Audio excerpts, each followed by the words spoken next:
Enaku z'omwezi 21 omwezi gwa Novemba omwaka 2023 nkakasa nti wabulayo ennaku 9 zokka tugenda kuba tetuzibala omwezi guno okuggwako ngire ogwe 12 ye December enteekateeka zo zigenda mu maaso buli omu alina byateekateeka ng'omwaka guggwako bingi nnyo omuntu byayita mu bingi nnyo bye muyitamu akaseera kano bingi nnyo byolowooza by'olina oteekaate ku tebo yo awo wootudde ne wooli ensonga zonna zibeere nga zikutambulira bulungi ebyenfuna biba tebitambula bulungi olunaku olwaleero olunaku olw'enkya bijja kutambula bulungi programu Omukeeze amakya g'olunaku lwekkiriza nti olina okutambula olabe ku Uganda eno enkuba wadde etonya naye gwe kyekigaana kutambula kunyumirwa Uganda kyekigaana kumanya kiki kiri mu Uganda kakasa nti buli kimu ekiri mu Uganda okinyumirwa ate nga bw'otambula bw'osekamu bw'olaba kiki ekitambula mu maaso mu ggwanga lyaffe Uganda beera steady obeere beta ate enteekateeka yonna simba ku miti emiti wonna agisimba ojja kubeera ozizzaawo obutonde tutaase obutonde bwaffe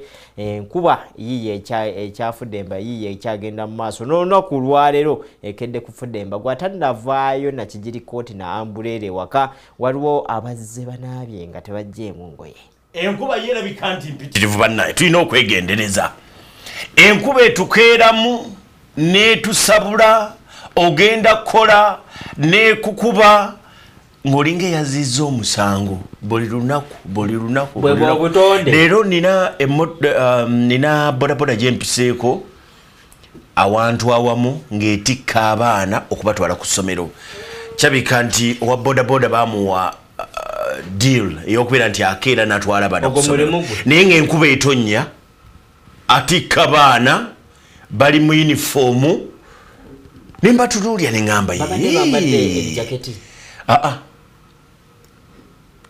naye nga ne bwe bandibadde bayambadde gundi esweta z'essomero abaana abange tobatwala tebagenda kusoma bibuuzo olumu ez'eddakiika ezo owange tomutikka otyo nedda ssebo abaana mubaleke okubatamya omwana gwe mbadde ntunuulira alabika wa P2 P3 ng'alina omulala babadde babiri omulala ndoza wa P5 P6 naye ng'omuzadde abawaddeyo enkuba etonnya tabawadde kambuleera wa bodaboda ze babatikka nnyimiridde n'ensooka ntunula ne ngamba kiki kino abazadde ate nammwe kwegamba noza omuzadde omu anoonya waalumiza omwana naye nga talabawo kankunyikirize wano naye ate leka kisusa bwekiri tewali muzadde ayinza kwagaliza mwana we kulumwa kyendabye abazadde bayita mu kusomoozebwa buli kimu okunoonya fees boda ne weebezze boda wabeereze lindamu twala abaana erindamu lindako enkuba eki oba tuba kulinda genda kuba naye muntu mulamu kituufu ebadde tetonya nnyingi naye ogimanye mu mpewo ey'okumakya mu nkuba eyeetakki eyo kwakati enkuba ennaku zino etandika saawa 7 ogw'ekiro negenda ng'etonya nga temala naye kakati banaye nze mbakubira omulanga abaana kasita omanya nti omwana tagenda mu kibuuzo sooka olindemu enkuba eki kuba girindemu eki omwana oliko omusindike ku ssomero mwasuze mutya abanafe abalabi ba Scam TV agamba okulindamu enkuba eki abalabi b'Omukeeze yagigenderangamu nga talina nanga anagigenderamu naye ate kati olaba nti okugigenderamu olirudda wasawa zino sinatuuka gyenda ndi pulezidenti wa family sinatuuka kuba pulezidenti wa kintu era nolwekyo singa mbanga mbufunye nga bwe mbwagala obwa pulezidenti mbufunire we mbwagalira so si bwa family programu Omukeeze amakya g'olunaku olwaleero kave ku pulezidenti we Bukojja naye eri family yiyo ng'ekuluma nnyo family yiyo baseŋŋendu bebanzaala abajjajjange bwe Bukojja bebanzaala be bamaama bange mbalamusaako mwenna ab'amafumbe gye muli ono mulekeo nnoguye mwe muzaalo ono nze kamba twaleko ebusoga ate Bukojja baga nti Bukojja yeeva obujjajja obutuufu kati gwene wakitawo bayinza kuba bakugaba naye owoza bakugaba eyo kati gwe funa obweyo mukirize mbatwale amachago no kureka mbatwale ebusoga cases ezikyaliyo ennyingi enyera report ziraga nti kamuli abaana bakafuna embuto oba report eziyise kakaaga 535 ako kamuli ateera emayuge nyege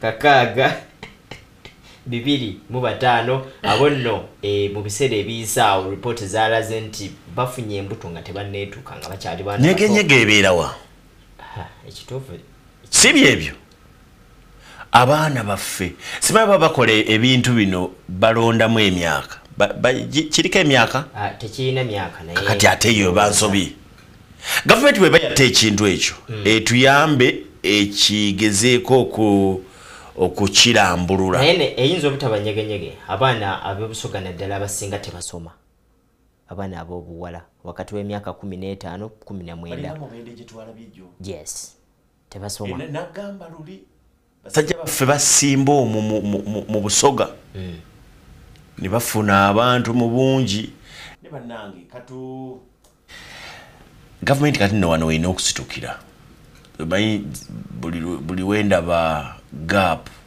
ngezaako okusindika gavumenti kati gavumenti ekyo erina okulabira awo nti bannange region eyo eggwawo etya kiki ekiyinza okukolebwa kwe kuyamba okuteekayo programs ezirabika nti za njawulo okuyamba okukyusa abantu ku nnyingiza yaabwe naddala ebitundu ebyo ekitundu ekyo nga bwe kigenda bwe kiti ne kyeyongerayo ddala ddala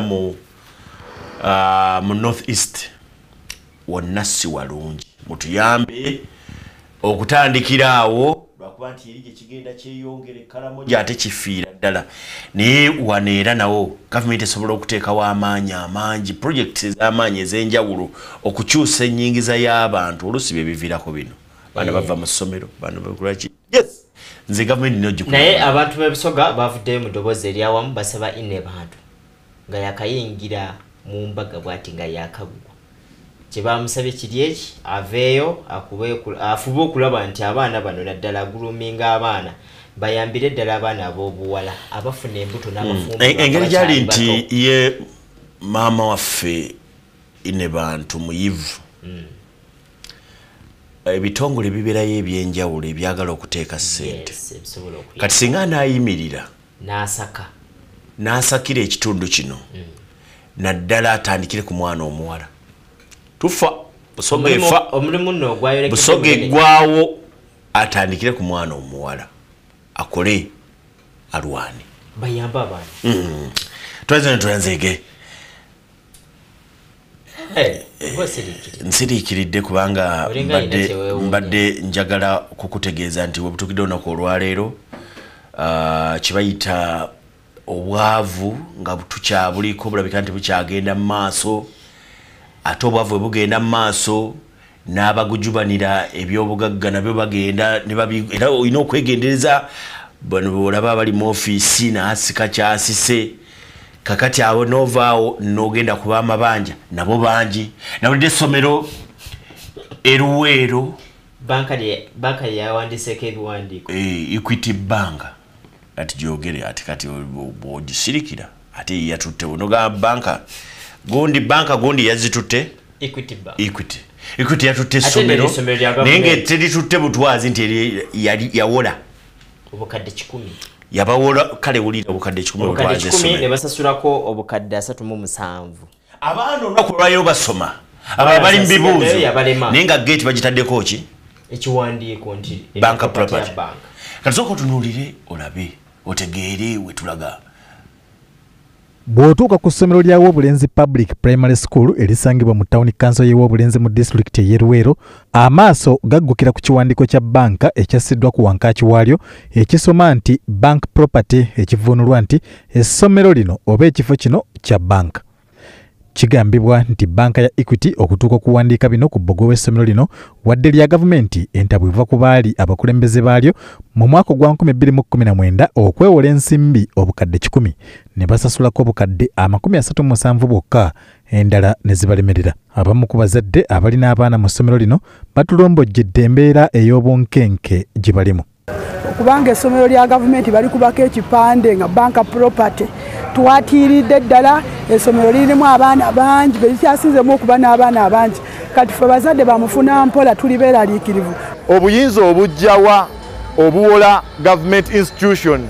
Omukulu w'essomero lino Michael Kintu ategeezezza NBS Television nti obunkenke tebukomye ku bazadde ba ssomero lino bokka naye n'abaana kwogatta abasomesa baafuna ekikangabwa ky'amaanyi okuva banka lwe yassa ebigambo bino ku bbugwe waabwe. Okulaba nga kuliko ekigambo for sale ekyo kibadde ddala kiteekwa otugira katube ffe abasomesa bwe baakissaako era twatya nnyo. Ensimbi obukadde 10 abaali bakulira essomero lino baazeewola n'ekigendererwa eky'okuzimba ennyumba z'abasomesa era baalina okuzisasula wakati w'omwaka 2019 ne 2020 wabula okusaasana kw'ekirwadde kya COVID-19 okwaviirako okuggala amasomero mu ggwanga kwabalemesa okukuŋŋaanya ensimbi ezo okukkakkana ng'ebbanja lituuse mu bukadde 156. Kati ebizibu ebiriwo awo bwengenza okubanoonyeza kuti wali kumpi yadda mu kwita ebbanga ekiseera ekyo kyonna okunnyonnyola ono yagenda edimasita omukadde omupyazze akakiiko nako kalinga akakyusa aka management. Ssentebe wa disitulikiti y'e Luweero Erasto Kibirango agamba nti kituufu bo ng'abakulembeze ba disitulikiti ensonga y'okununula essomero lino bagibuusa amaaso. Naye enkola nga bweri tuligaba amasomero ga gavumenti olina okubeera nga otufunire ddala n'omukono okuva mu ministry. Kakati olw'okuba yalina ensobi eyo gy'akoze abaala ndowooza mu kifo ky'okuyambako tuteerere nti ensobi teyafiiriza naye ate bo ne batamuyamba n'okusasula ne batasasula ne bagana ne basasulanga nga tebafuddeeyo katutegeere era ssente bwe ziri nyenkanda gw'omwaka guno kati obuyinza obuvunaanyizibwa bonna ne babumulekera kubanga baafunyewo akawaayiro ako akagamba yali yeewoze nga tafunye lukusa. Omubaka wa gavumenti mu disitulikiti y'e Luweero Richard Ntulume asisinkanye abakwatibwako ensonga eno era n'abagumya nti ensonga gavumenti eziyingiddemu. Tukozesezza amakubo gonna ag'enjawulo omuli okwogeraganya ne banka okugenda mu kkooti n'okufuna ebiragiro bya kkooti okulaba nti essomero terigenda era nfunye essuubi nti amakubo gonna gali successful. Essomero lino lirina abaana kati abasoba mu 2023 wabula banka ya Equity emaliridde okulitwala singa ensimbi ezibulayo tezisasulwa. Aba banka ya Equity ettabi ly'e Luweero betutuukiridde baganye okulabikira ku kamera zaffe wabula ne bakakasa nti essomero baliwola ensimbi obukadde 10 ne liremererwa okusasula. Wabula aba Equity Bank bagamba nti baali bamanya essomero lya bwannannyini era nga bamaliridde okulitunda ku nnyondo bafunemu ensimbi zaabwe. Kyeyolese nti abaagala okweddiza essomero lino n'abo abeewera okulitaasa tebannasisinkana okutereeza ebyasoba. Walugembe Josephat Konsolata Taaka NBS. Kakati njagala otegeera ekintu kimu omala kikaye. Gwe nga banka bw'oba owola biki by'osinziirako okuta ssente osooka n'otunuulira lupapula ku lupapula documents eziriko essomero oyo ayawola gwe yawola essomero ekyapa yasooka n'akisanga mu mannya ki. Ekirala gavumenti emanyi okujja n'eyeddiza essomero okusinziira ku ntegeeragana tetuganye ekyapa kyali mu mannya gali naye gavumenti bw'emala okutwala era erina byekolawo n'ekulaga engeri gy'etambuzaamu essomero. Kakati gwe bwera tewagenda mu kutunuulira bitambula essomero engeri gye litambulamu n'owola buwozi wawola banka. Kiyinzika okuba nti mu ntandikwa yaabyo essomero lino lyali mu mannya malala kati gavumenti we yali eddiza ate ne watabeerawo nkyukakyuka na kutegeeza balala kati bali abaasookamu abaalimu ssente zino be baazeewo. Kakati wuliriza gavumenti eteeka ssente mu ssomero nga liri ku kyapa kya kikaye era eryo teriba ssomero lya gavumenti kubanga bw'ovaawo endagaano zo n'enkolaganayo ng'ekyapa kiri mu mannya go abaana bo nga bagaalira essomero lyaffe gavumenti eddawa.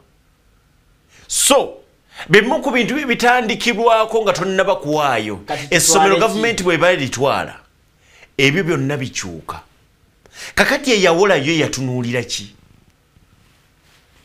Yegwe yawola yatwalayo ki? Anti nabyo bibuuzo yatwalayo ebiwandiiko byalina era ebiriwo.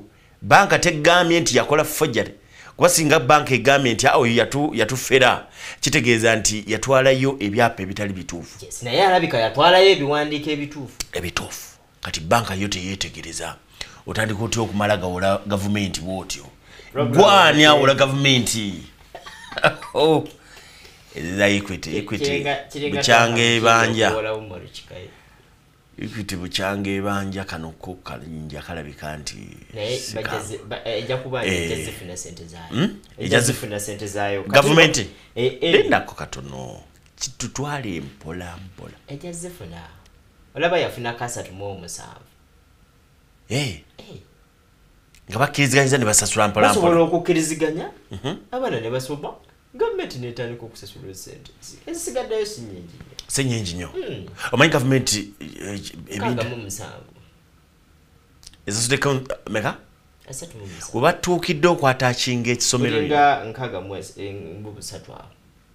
Omanyi kintu kasita kigenda n'olemererwa okusasula nekituuka okubeera nti bagambye nti leeta ebyobugagga byo kitegeeza nti eyo level nene.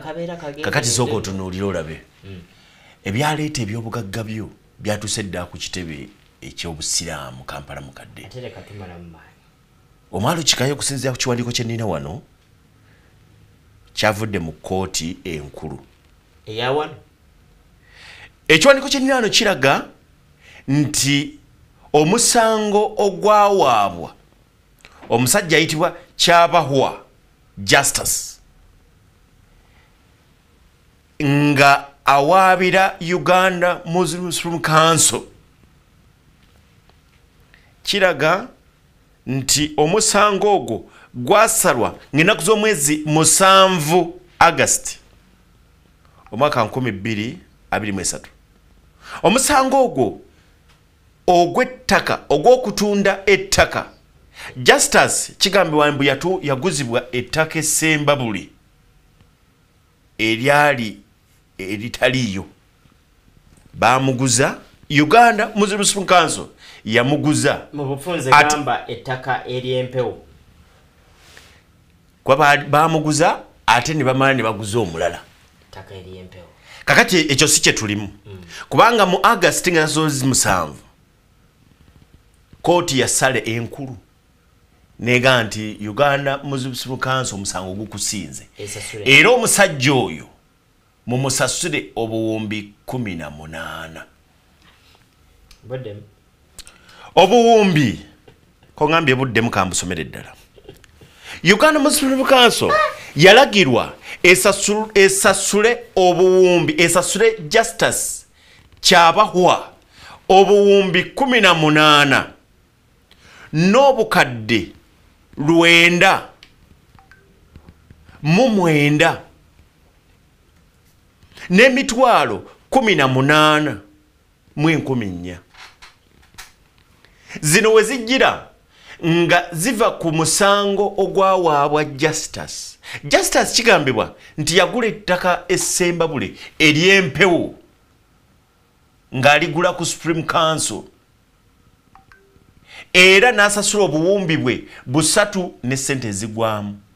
Wabula bwe yali asasula sente zino yabawa ekiseera ekyokukolerako n'abaga nti ettaka lino mbawa sente zino naye mu bbanga bwe liti nina okuba nga ntandise okukozesaawo era bwe mbeera nga sinatandika kukozesaawo sente zigenda kubeera nga zeeyongerako bwe ziti. Supreme Council naga nti nti kyekyo kyogambye nti leeta tusayininge ne bateekako omukono n'abawa cash obuwumbi 3 ne sente zigwamu. Bagenda ate okwetooloola nga mu bo bennyini ate ettaka baaliguza mulala kati bamugamba vaako ate n'oli yabawa sente ate endagaano egenda mu maaso bagenda okuzuukuka okutunatunula nga sente ziri mu buwumbi 18. Kooti enkulu neega nti omusajja ono mumusasule kubanga endagaano yekyasitandinga sente zeeyongera yabasasula sente ziri nyenkya neggulu. Kooti enkulu High Court neega nti mumusasule mu August ng'ennaku z'omwezi 7. Zino sente zizze zirinnya bulinnya okutuuka mu bukadde 10 okusinziira ku ndagaano gye baakola n'omuguzi. era ettaka eryo lyaliko abaliko be baaguze edda gwe leeta ssente bonoleeta ssente ono tugenda mumuggyako okozeseewo kakati ye n'abaga nti muyinza okulya ssente zange za bwereere nti gwe leeta ssente nati mbawe ebbanga ki gwe tuweeyo omwaka gumu ono tugenda kubanga tumuggyeko nakati kati bw'ataaveeko kati gwe wandiika kyoyagala faawo tugenda kuba tumuggyeko nabaga nti kati bw'atavaako mu mwaka gumu sente zange zembawadde muba muzinziriza zigenda kuba zeekubisangamu bwe ziti buli mwaka buli mwezi zigenda kuba nga ziri nnya leeta ne basayininga eyagenda ku ttaka naye n'agamba nange nabawa sente zange sivaawo ettaka limu naye ate baga nti abantu abaaligula banjawulo basukka n'abo naye abo betumanyiiko betuyinza okwogerako olwaleero kati kooti enkulu negamba mu August ngenda zolwezi 7 nti guno gwe tulimu ssebo 2023 nti musasule kyabahwa obuwumbi bwe 18 endagaano zino zonna ze mwasayininga era Supreme Council nekkiriza nti agenda sasula sente kati atoba bwe teyajulira kakati omulamuzi yabagamba nti musasule obuwumbi obwo 18 n'obukadde 9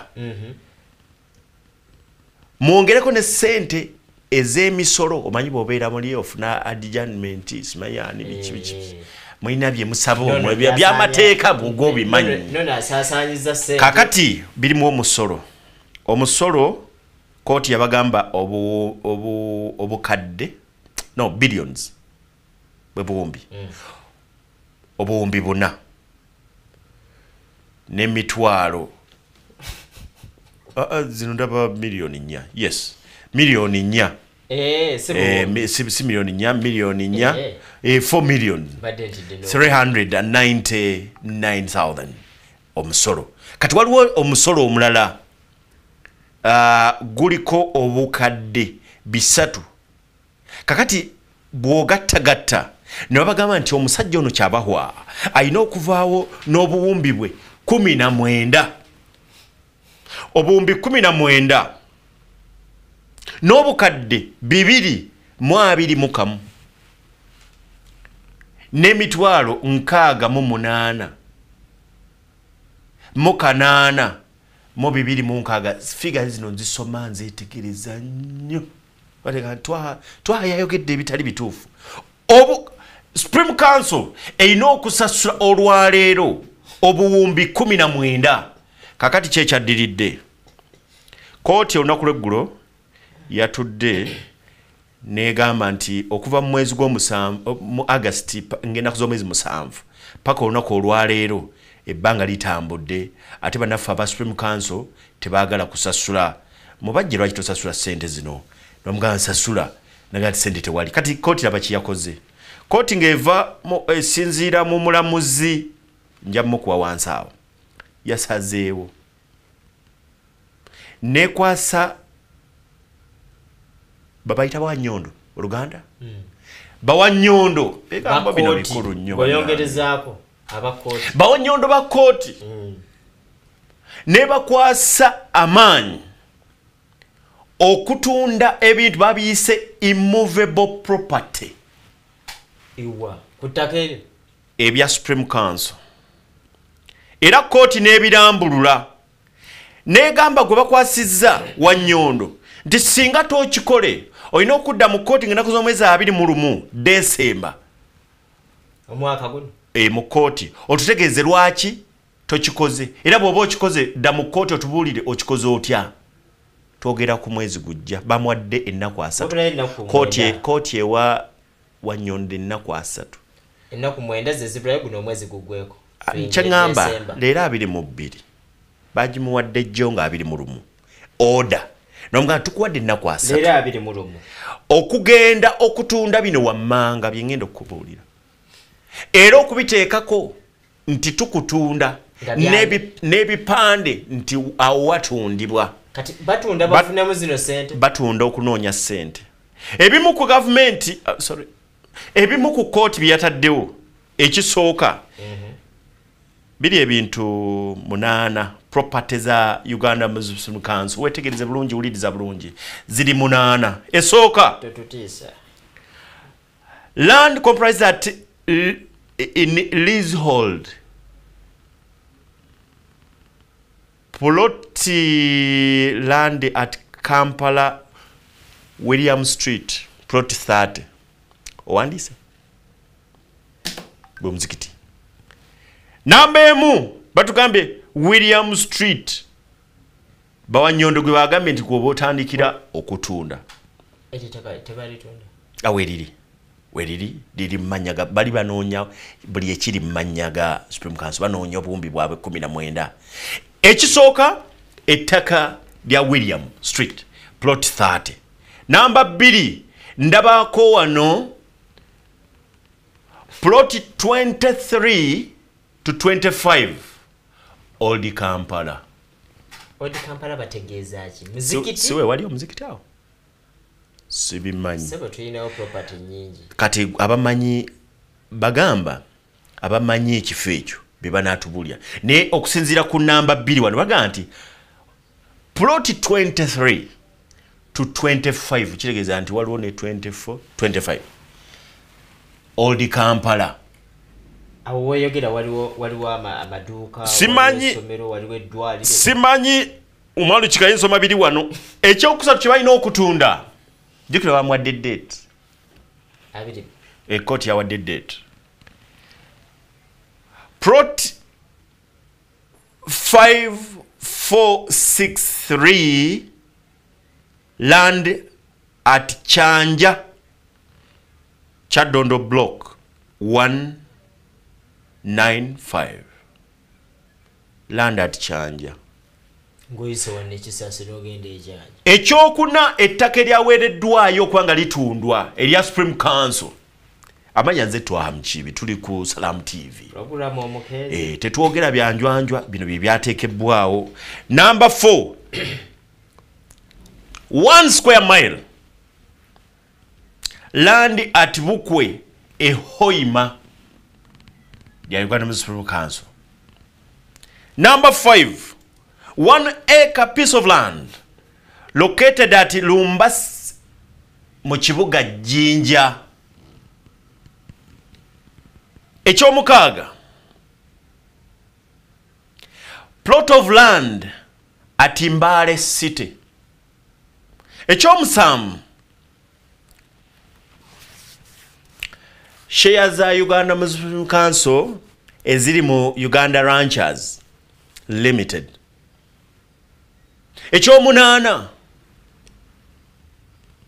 a plot in Entebbe opposite Victoria Mall abamanyi Victoria Mall Entebbe mugiraba mu maaso gayo waliwo ettaka eriri mu mannya ga Uganda Muslim Council lirimu ku ttaka eryaweereddwayo mu bumpimpi ekisinga okubanga kimanyibwa kitegerekeka William Street plot 30 bagitaddeyo ani awadde bino omulamuzi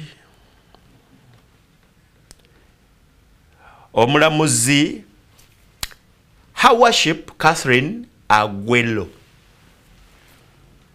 yawadde naye kyenawuliddeko nakuleggulo nalabye ku Secretary General mupya kubanga mupya tanaweza weeks 2 ng'ayogera n'agamba nti kino ekyatutuuseeko kinene nnyo naye batukkirize tukole apiiru sente zino ebintu bye baataddeyo bivaamu sente nnyingi tuddemu tubitunuulire tubibale tulabe ebimu tuyinza obisigaza naye ne tusasula omulamuzi addemu akkirize tuddemu tutunuulire sente we zigenda okuva nagaye nti omusango baagusala ng'ennaku z'omwezi 7 August olwaleero tuli ku attachment ku nsalawo ya court no attachment of property yes kyetuliko kakati kyekikoze bagiyita abalamuzi bagiyita olulimi olunamateeka bagiyita warrant of attachment gye tuliko kati. Asa tumenyezezeganye ku ssaawa emu ey'amakya ag'olunaku lwe mukowe lyerimu ensonga y'ettaka yo yagenda wala ab'ekikuube nabo bakaaba ebisinga tujja biwulira naye mukkirize tugenda bumula n'ab'ekikuube bano tulabe ate emivuyo gy'ettaka nayo gyeyongedde. Disitulikiti y'ekikuube yatondebwawo mu 2018 ng'ekuttulwa ku disitulikiti y'e Hoima era erina omuwendo gw'abantu abakunukkiriza 41 nga ku bo kuliko abanoonyi b'obubudamu abawangalira mu nkambi y'e Kyangwali. Wabula okuva disitulikiti y'ekikuube etondebwawo ezze efuna okusoomoozebwa naddala ku nsonga z'ettaka ng'abantu beeno bazze bagwa ku ttaka kwe bawangalidde emyaka n'ebisiibo. Moses Bigirwa ssentebe w'ekyalo kikya Kamya mu Buhimba Town Council agamba nti abantu bakulembera kati basula ku tebuuke kuba waliwo omugagga eyabategeeza nti alina ekyapa ky'ettaka kwe bawangalira era akadde konna balina okulyamuka. Munookirikya abantu abagayiga abakutalibaniza nsonga y'ettaka okuba bakwefuula balina ssente okwaite tuli banaku bondi bakola mu mulimu okwenda kutunyaga amataka gaitu. Woofiisi y'omubaka pulezidenti ekikuube n'abaka ba paalamenti bagezezaako okutaasa abatuuze bagoba ku ttaka wabula nabo bafuna okutiisibwatiisibwa omuli n'okubalaalika okubatta. Batutiisa naye tetugenda akulekulira, batutiisa naye tetugenda kuggwa maanyi, batutiisa kubanga ffe pulezidenti Museveni yatulana nga tuli bakada tatuisibwa. Amrani Tumusiime omubaka wa gavumenti ekikuube agamba nti ekitundu kyabwe kyettaniddwa nnyo olw'ebyobugagga ebikirimu okuli amafuta mu luzzi lwa Kingfisher, amakolero okuli ery'amajaani ne ssukaali ate n'enkambi y'ababundabunda ey'e Kyangwali. Baagala nnyo okujja kuinvestinga si kibi naye oyinvestinze ettaka ly'ogenda okukoleramu olifunye mu makubo amatuufu. Akiikirira Buhaguzi East Stephen Asera agamba nti ebyapa ebijingirire bifuuse baana baliwo ekikuube ekitadde abantu ku bunkenke nga kati we baagalira we bagobera abali ku ttaka. Project ya mulingo guno tugenda tugiikiriza mu NRM government amazima gali abantu abakujunaanizibwaho titugenda kangira hano. Wabula waliwo ebyapa bibiri gavumenti byesazizaamu nga byafulumizibwa mu bukumpanya mu woofiisi y'ebyettaka e Bunyolo. Minisita omubeezi w'ettaka Sam Mayanja ayagala akakiiko akalwanyisa enguzima akagobwa pulezidenti kanoonyereze ku bakozi mu yafeesi y'ettaka n'abalibba. Ng'apandiika ekiwandiiko nga ngamba Jero Yisoka akulira Anti-Corruption Unit mu President's Office. From now, take over Omuzombalala Masindi. Wabula si kikuube yokka anti omuze gw'okubba ettaka okulikaayanira okulikubira ebyapa ebirala okuligobako abaliriko n'ebirala bibunye ebitundu ng'emyaka egiyise byasukka nnyo mu bitundu bya Buganda. Fred Sewajje Alan.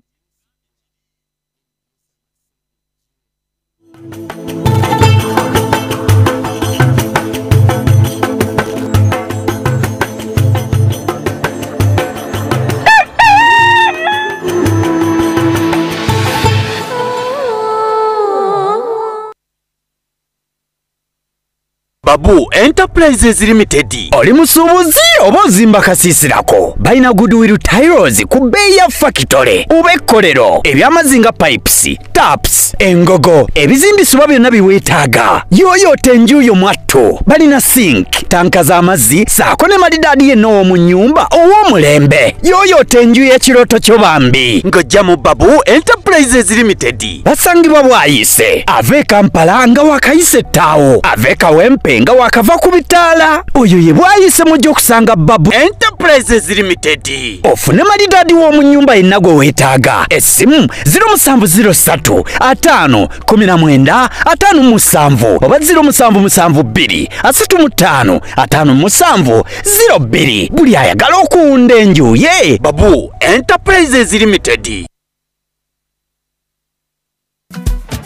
This November, we've got a special gift for you. Okay. Whenever you're ready, we're treating all GoTV Super customers to the best of GoTV Super Plus. Enjoy non-stop Premier League action on a dedicated Super Sport channel.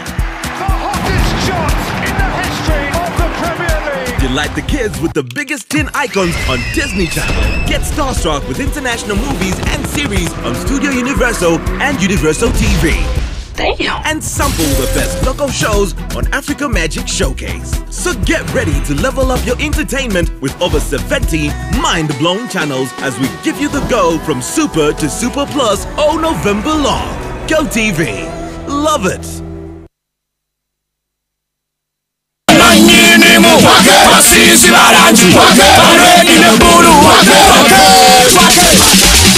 Come and shine in Blascon Paint and win the Twake edition. Buy Blascon Paint worth 100,000 shillings. Get a scratch card and SMS the code to 7197. Not only will you win instant airtime, but you could take home 1 million shillings daily, a share of 4 million shillings each week, or a brand new motorbike with fuel worth 100,000 shillings. Tune in every Sunday at 6:55 p.m. on NBS or Sanyuka TV to catch all the colorful action. Terms and conditions apply. Blascon, color your world.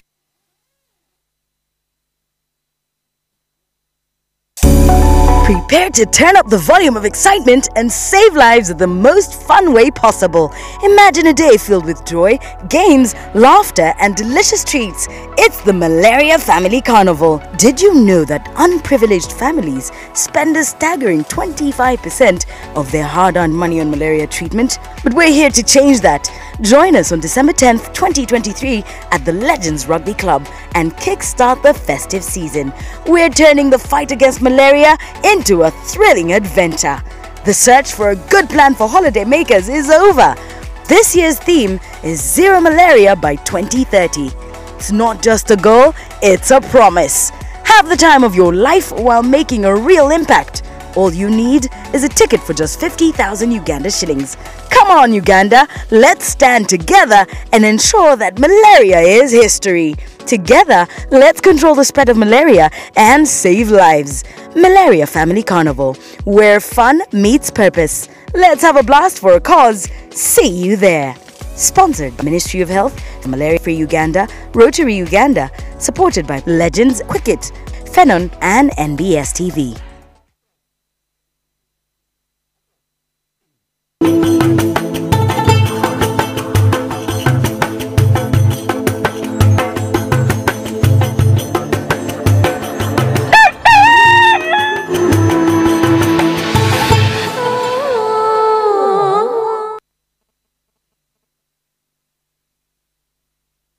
Panirize kumide ku lutimbo lw'emirembe Salam TV nga tutandika ekitundu kino kyennyini kujjukiza gwa omuzadde alina omwana ali wakati w'emyaka 10 paka emyaka 2 ng'ali waka baawumudde essaawa zino abali mu senior 4 P7 senior 3 senior 2 ate n'aba senior 6 nabo baabo bagenda kumaliriza ebigezo byabwe. Tukakasa bulungi nnyo nti Salam TV yateeseteese eggunjuliro lino ligenda kubeerawo ng'ennaku z'omwezi 3 paka ng'ennaku z'omwezi 17 wali ku Adamu and Hawa. Abasomesa bangi abagenda okuggunjula abaana bano mu bintu eby'enjawulo, mu bintu eby'enkizo ebiyinza ate okubagattako ettaffaali eddala nga bali mu luwummula wano. Mukkirize nti osasulayo emitwalo 3 gokka. Emitwalo 3 gano gakuyambako nakulabirira abaana engeri gye bagenda okubeerayo akabanga akagere ako okuva ng'ennaku z'omwezi 3 paka ng'ennaku z'omwezi 17 naye okumanya ebisingawo osobola okukuba ku 07776 98 8 64 oba 0702 98 8 64 okumanya ebisingawo eri enteekateeka ey'eggunjuliro lya Salam. Era nga tukyeyongerayo mu maaso mukkirize mbajjukize bannaffe aba Nursery Recruitment Agency bagamba nti twala omwana w'obuwala ng'oli wakati w'emyaka 2 paka 35 ng'olina passport mu wiiki emu obeera ogenze Qatar, Dubai ate wamu ne Saudi Arabia okubanga otandise okukola. Genda bakutwala ebweru otandike okwefunira ku nsimbi ate naawe obulamu bwo bukyuke. Basangibwa kyali wajjala osobola bakubirako ku 07 ku 0702 33 48 61 okumanya ebisinga. Mwebale kuba nti mwegase ku TV ey'omugaso gye bayita Salam TV ey'omugaso gye bayita Salam. Mwebale kuba nti mutwegaseeko nze twa mkibi tuleya umalu kikaye ebyokwogerako bingi ensonga ezo muziwulidde nzikiriza nyongereze ku katono ku nsonga ya Supreme Council ettaka ebintu babitwala umalu kikaye Sikati atutaasa wano yekka bamuyita government. Nayerindako. Tewaliwo gye banyisa nti wabera ovalyowinze ebyo byonna byoyogeddeko nti buwumbi bubiri. Ekyokuvalyowinga kyoko okireke. Sente tunuulira olabe kooti kyayisizza ekyokusasula kituufu gye ekiri yakiyisizza iye. Tugenda kukola ki? Kubanga bwe bamaze okuvalyowinga byonna ne bagamba nti atukyanoonyerezayo ettaka eddala eriri mu mannya ga Supreme Council kubanga lino lye twakafunawo terimala kujjayo ssente zaffe. Kati nagambye nti ekyo ni musajja wange Musa ali wano Mbyuma.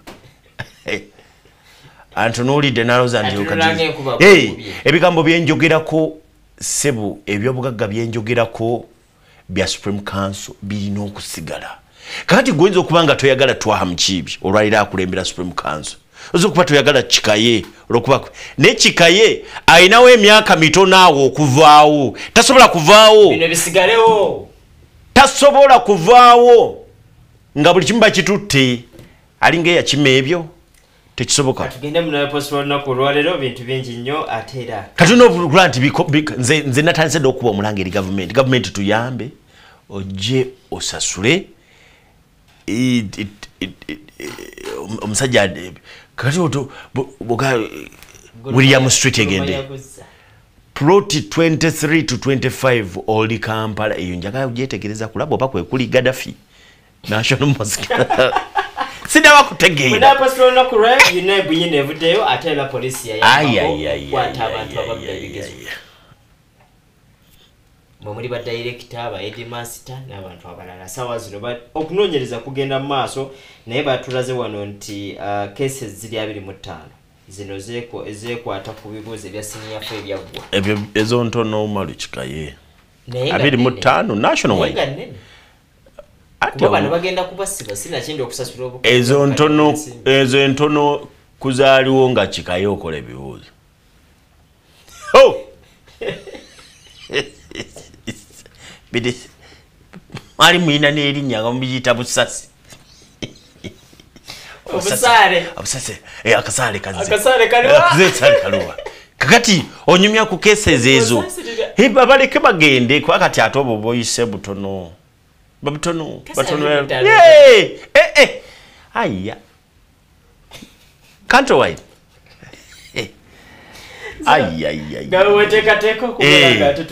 Twogerezeko n'abantu abali. Nga sinakwata simu Mali Kikaye kyenjagala otegeere olunaku olwaleero n'abatulaba eggwanga erya South Africa naga nti South Africa yemu ku nsi nange zinneegomba nti wakati mu kubeera nti Omumerika n'Omungereza basitudde era bagaludde agaludde bw'ati ekiso South Africa nesituka balagidde ICC kooti y'ensi yonna eteeke bakuntumi ku Prime Minister Benjamin Netanyahu owa Israeli baga nti ebintu byakoze okusaanyaawo eggwanga lya Palestine bw'abanga ye tasobola kuteekebwako ekyo kigenda kulaga bagambye nti singa South Africa ICC yagiwadde ne date yamugambye nti by 15th of December bw'oba tonnamuteekako kubeera nti y'omu ku batujju abasinga mu nsi ogenda kubanga weerangiriddeko nga totofeeriya. South Africa lwaki yensi basinze okutunuulira ennyo gamba yensi wano mu Africa evuddeyo nkozi ne Egypt nabyo abavuddeyo okulaba nti kubanzi ndaba South Africa neneewunya ebintu byekola mu lutalo luno yavaayo naye eyali atuwa bwino wano yagamba nti omanyize neebuuza abamanyi ebyafaayo bagamba nti South Africa eyo bwe yali erwanirira eddembe ly'obuntu obwetwaze yali Palestine yavaayo n'obuwagizi obw'ekika ekyawaggulu neeyimirira n'eggwanga eryo so nga ate ensi zino endala Bungereza Amerikaani bali ku kumunyigiriza kati y'ensonga eringa esasula eri mu kusasula agamba omusajja oyo yatuyimirirawo tetuyinza kumuleka nga bamusaanyaawo bagamba nti Isirairi egenze mu byafaayo okubeera nti yesinze okukuba amalwaliro n'ebifo awakuumirwa abantu abanoonya obubudamu daga nti bw'otamuteeka ani yabadde ayogera bino bamuyita minisita bamuyita Nshaveni South Africa manya gaabwe mazibuzibu yebadde abyogera naga nti oba kiki koti yensi yonna ina okuvaayo nirabika nti omusajja ono natenyaho bamuteekako emisango era atandika okuvunaanibwa mu bwangu yitira ku 0758 oba oyitira tusobole ate okuwaya. Halo munafu ali ku line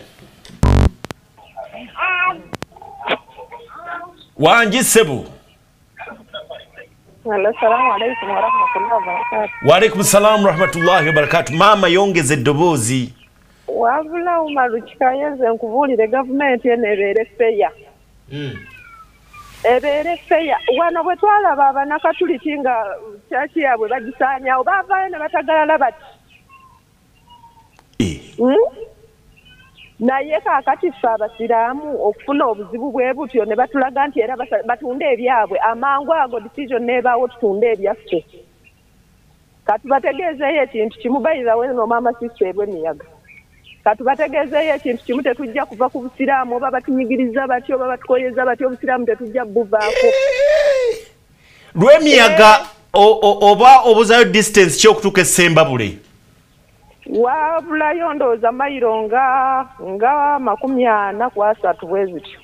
Kakati Ssembabule ettaka baalitunda baaliguza abantu ba mirundi 2. Kati ate lwaki tosooka kunoonya baatunda nga tonnagenda ku kya gavumenti? Byonna kyekimu. Byonna kyekimu gye batandikira wansi ne bajja nga bambuka mpaka waggulu. Nengo ino obusungu bungi. Ogambye gwe maamaani. Gobotaba na busungu bwe butyokolo otya tuli eno tunyigirizibwa nekyokola tokiraba nekyozaako tokiraba nekyojjako tokiraba n'otunuulira ensi n'ogireka neefa bwetyo. Omuzikiti Gold Kampala kyekimu ku properties ateekebbwako. Okitegedde 07558 Lw'emiyaga ewa Sekikubo akyaliko bifo bantu babigula buguzi yaliko obanga nsoma piiki leka naawe sogoddeko oyo alina okuba yavaako dda kwali era ssebo Lw'emiyaga kwali ye mpaka wa parliament ede mukono eriyani omukono waliyo nambo mboze kira wali yani itisi byangu mali kikayi kira tombulira halo halo munafu Alutwana mchezo. Assalamu alaikum wa rahmatullah. Wa alaikum salam wa rahmatullah. Ogambo otya muganda wange? Katana kutukeko ngati munkwata. Yono mukungu Abdulatif Echebani. Mukungu kiki kyoyinza okwogerako? Kati mbadde wenzidde ku salamu yange nti mbadde otulero ne basenyonga muga yani abanja mu Uganda Museum Supreme Council Centers ebyo ebintu byaffe batwala. Sitegedde bulungi awo. Bamuyita omusajja oyo abanja bamuyita Kyabahwa Justice. Agamba nti yabigula buguzi oba kiki? Bamuguze ettaka e Ssembabule ng'ate liriko abantu be baaguze dda. N'asasula obuwumbi bwe 3 naye n'abakozesa endagaano munaasobola omubajjawo be mwaguze dda nti ye tujja bajjawo. Bwe mutabajjeewo mu myezi bwe giti nti wandiika kyoyagala n'abaga nti bwe mutabajjayo mu myezi bwe giti sente zange muzinziriza naye bwe mutazinziriza buli mwezi zijja kwekubisaamu bwe ziti ne bateekako omukono. wenjukidde mukwano gwange Imaamu Kasozi.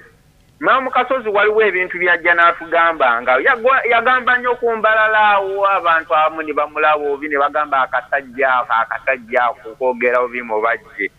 Naye bannange era nange nakyogerako ne ngamba ebintu bya busiraamu bino musajja ono atukulembedde baabwe ebintu ng'ate ebintu byonna twabimukwasa ebintu ensonga zonna ezitambula bwe ziti omuntu gutiddwaninga ekintu ekyali ogwo mu bajje kuba kati ye mukulembeze akulembera obusiraamu ebintu by'obusiraamu bigenda bitya nga mu bugajje tabimanyiiko nga mufti wa Uganda.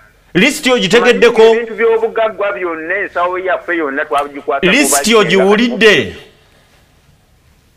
listi ogiwulidde koti gyegamba nti batunde kati mpulidde odi Kampala nempuliramu ono musaafu ani ono Room Street nempulirayo ey'Entebbe naye oba mpulidde bubi n'ey'Entebbe mu maaso ga Victoria Mall kyogamba ziyawaayo eri lyesaka kati sente zeekubyamu liryayitwana ino byonna kati biryoke sente ziggweyo ye yali endagaano gye baakola.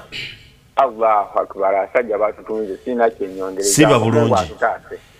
Siba bulungi kakwateyo omu kangende maaso kubanga ati abantu sinza kubaleka omalo ekikaye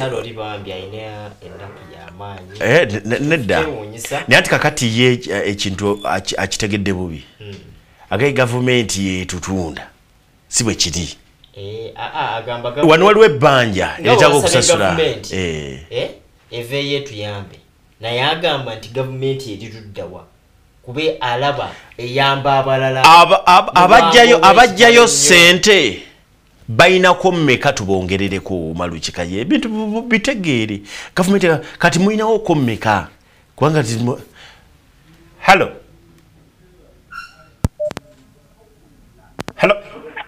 hello wanjisemu. Assalamu alaikum wa rahmatullahi wa barakatuh. Wa alaikum salam wa rahmatullahi. Ngoli mukakkamu nnyo. Ndi musungu wavu nnyo. Amanya gwani era osinzidewa? Nsinzidde wano Makindye Katwe Police. Yesebo. Ndi munyiivu nnyo olw'abatukulembera okututunda. Ekyo umalu tekiriko kwebuuza kyonna baatutunze. Kyawedde tugenda kuba omulanga eri gavumenti ejja musasi kyabawo abagenda musasula. Gavumenti terina kyeyinza kutaasa ku ebyo byonna. Gaddafi egende terina kyegenda kukola gavumenti umalu. Kakati ate bamaliriza okusinzira ku mulamuzi yamaliriza ng'agamba nti tukyanoonyereza n'okufuna ettaka eddala eririko ekigambo Uganda Muslim Council kubanga bye tukuŋŋaanyizaawo tebimalaayo bbanja. Umaru baatutunze bikaire baatutunze mukadde wange. Tuyanza nnyo tuyanzeke katukuleke ogira ali ebigambo byayogera alinga akungubaga bannange ali maziga agatagambika ndine Umaru Kikayi katusiibule nze twaha mukibi embeera eyo Dr. Medard Kichonchaze atuse tatidde katumbulemu Katonda nnyo wetukomawo tugenda kutala olunaku olwokubiri jjukira twaluwaayo Dr. Medard Kichonchaze twogera ku byansimbi n'engeri gye twedaabululamu wesanga n'atubuulira ne ku buzibu obuli mu kwewola kakati weewola katono ogenda okakkana kooti eyinza okutunuulira kati nga ŋŋenda mu kuwummula Umaru Kikayi bano basiraamu kambaddiremu katono waliwo oli yagambye nti tannaba kutegeera okusinziira ku mulamuzi yalagidde ettaka eririko Uganda Muslim Council litundibwe lya mirundi 8 ebintu bya mirundi 8 bitundibwe ekisooka ye William Street plot 30 bagitunde basobole okusasula gwe baguze ettaka ly'Essembabule ne batalimuwa eryokubiri plot 23 to 25 Old Kampala ettaka eddala liri Kyanja block 195 plot 5463 endala square mile eri Hoima Bukwe endala batugambye nti eka y'ettaka eri Lumbasi mu Jjinja mu kibuga Jjinja ekirala Mbale City waliwo ettaka waliwo shares za Uganda Municipal Council eziri mu Uganda Ranchers Limited ate okukogatta n'ettaka eriri mu maaso ga Victoria Mall mu kibuga Entebbe. Mwebali kulaba Salamu TV nze Twaha Mchini tuline Omaro Chikaye Dr. Melio Chitonjo yingira